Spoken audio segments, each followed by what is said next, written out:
सकता है, जो तुम्हारी आंख देख सकती है, जो तुम्हारा कान सुन सकता है, उसकी अनुभूति मन करता है।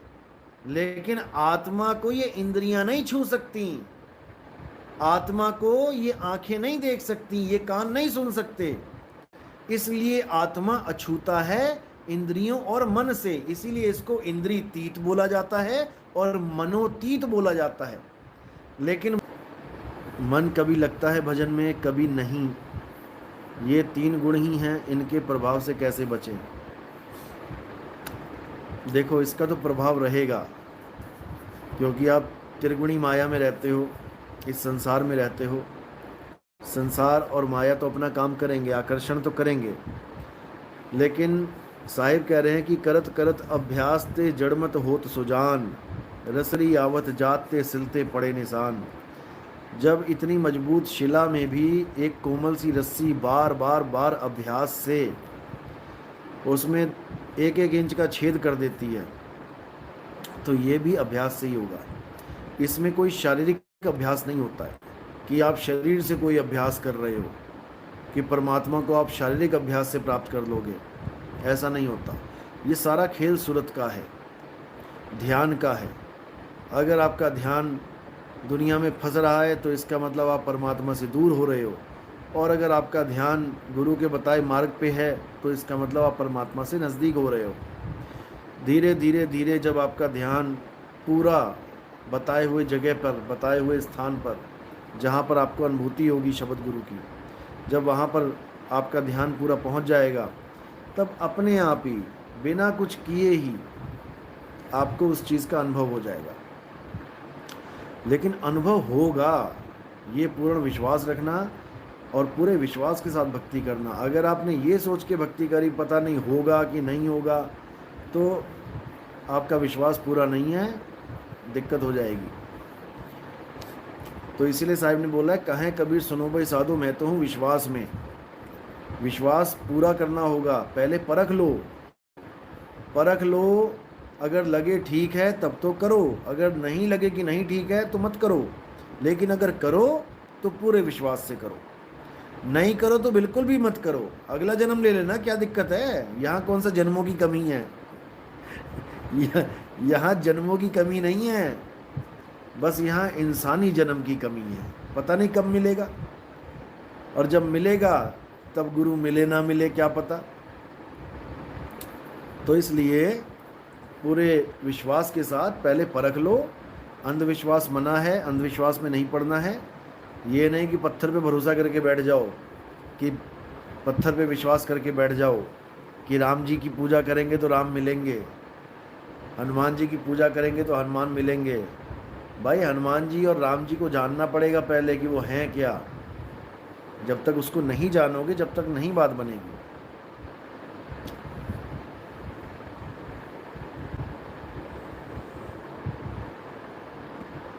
तो ये धीरे धीरे अपने आप होगा, चिंता करने की ज़रूरत नहीं है।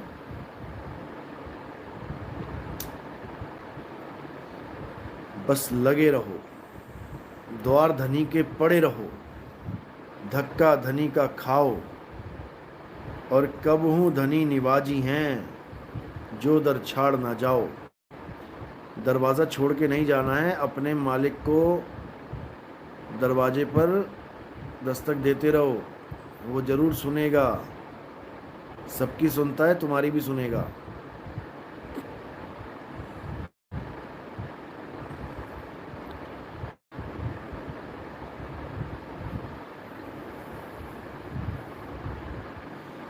साहिल खत्री, कोटि कोटि प्रणाम आपके चरणों में महाराज जी। प्रश्न ये था कि सतपाल जी महाराज के महात्मा लोग जिनके घर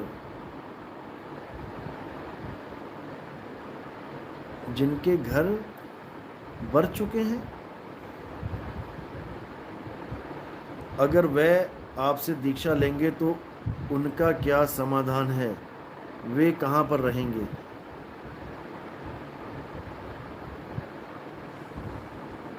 मतलब घर बार छोड़ चुके हैं वो लोग, और वो नाम दीक्षा लेंगे तो वो कहाँ रहेंगे?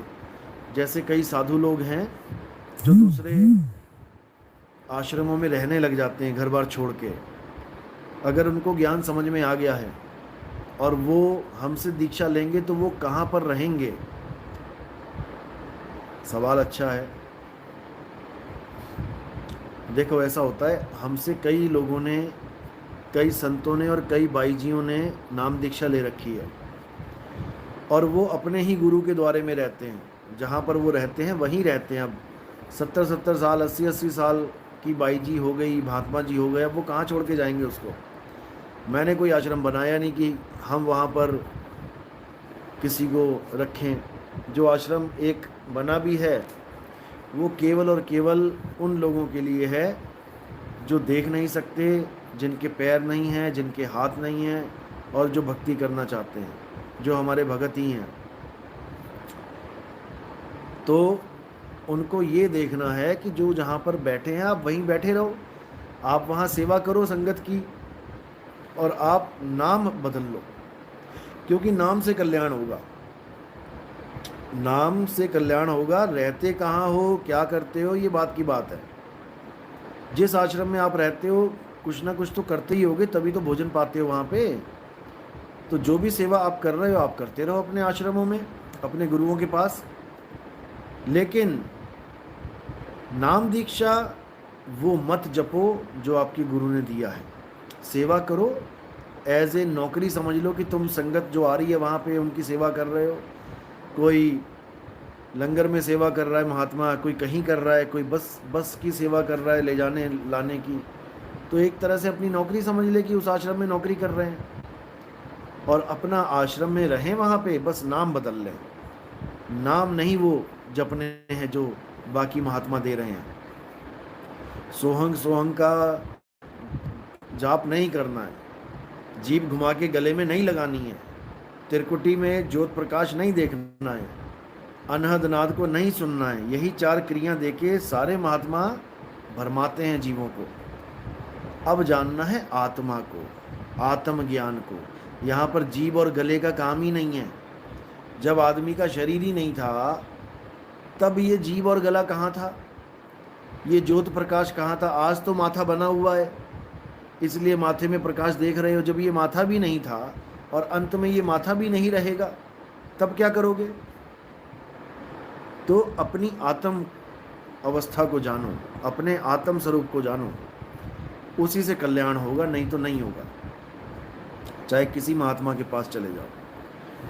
तो आपको कहीं जाने की ज़रूरत नहीं है। हमारे कई भगत हैं जो अन्य आश्रमों में अपने ही गुरुओं के पास रहते हैं, लेकिन वो नाम दीक्षा वो नहीं जपते जो उनको उनके गुरुओं ने दी थी। वो हमारी वाली साधना करते हैं, शब्द की साधना करते हैं। संतों शब्द साधना कीजिए, जौन शब्द से राम प्रगट भय सोई शब्द कह लीजिए। जिस शब्द की वजह से मुंह से राम निकल रहा है, कोई भी नाम निकल रहा है, अल्लाह निकल रहा है, वाहेगुरु निकल रहा है, कबीर निकल रहा है, सतनाम निकल रहा है, उस शब्द को जान लो।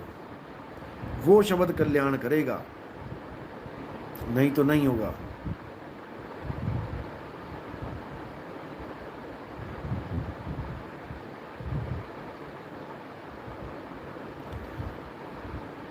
तो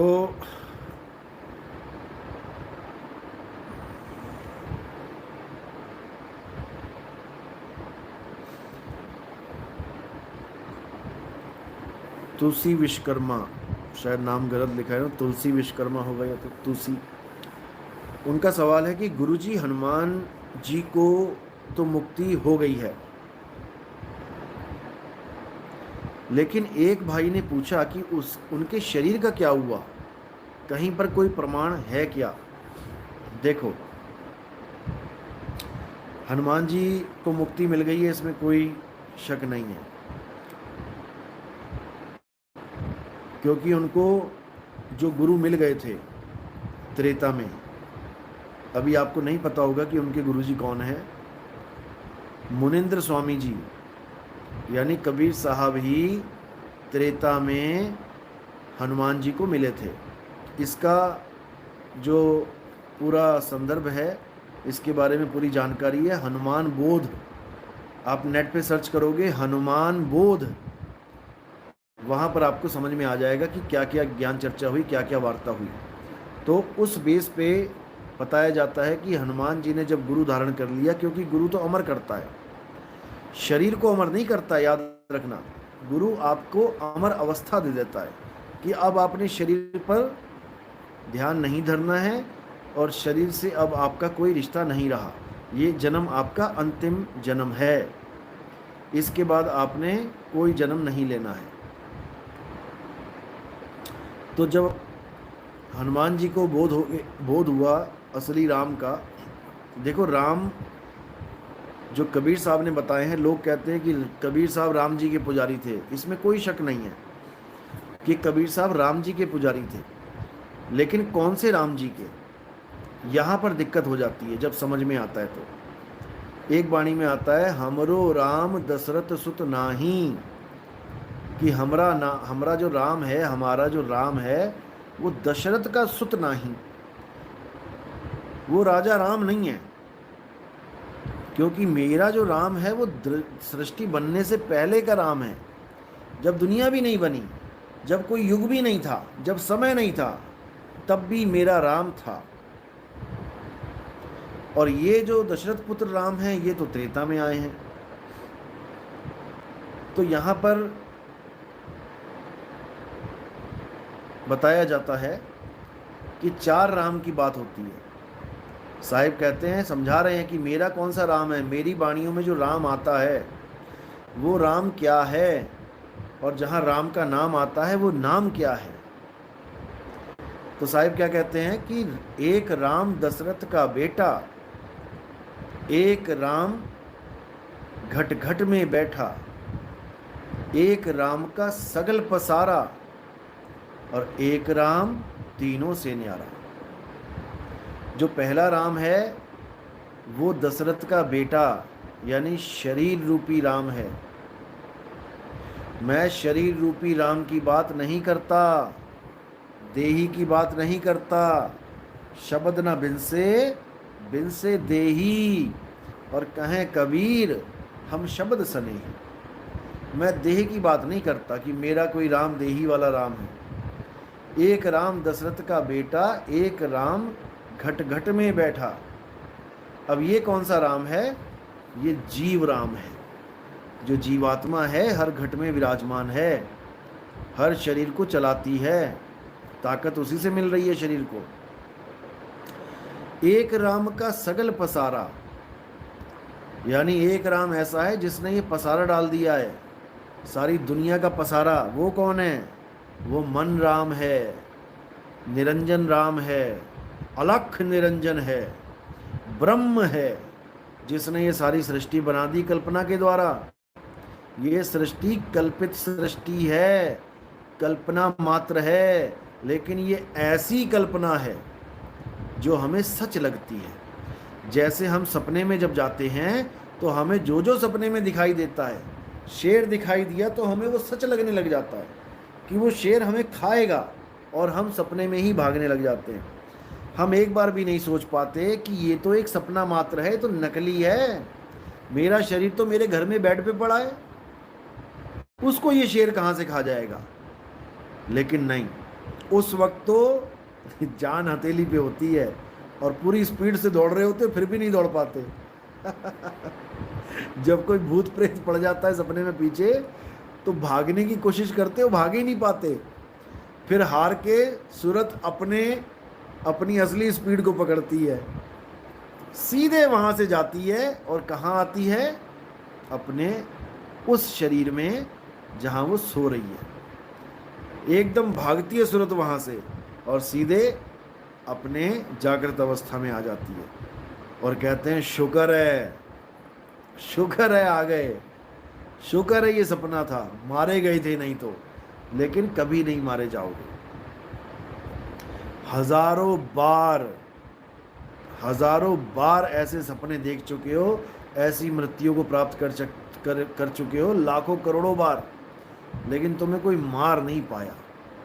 पिछले जन्मों में भी तो मरे थे, क्या पिछले जन्मों में मरे नहीं? तो आज कैसे जिंदा होके बैठे हो? पिछले जन्मों में मरे हो तो आज भी जिंदा होके बैठे हो, अरे आज मरोगे, तो अगले जन्मों में जिंदा बन के बैठ जाओगे।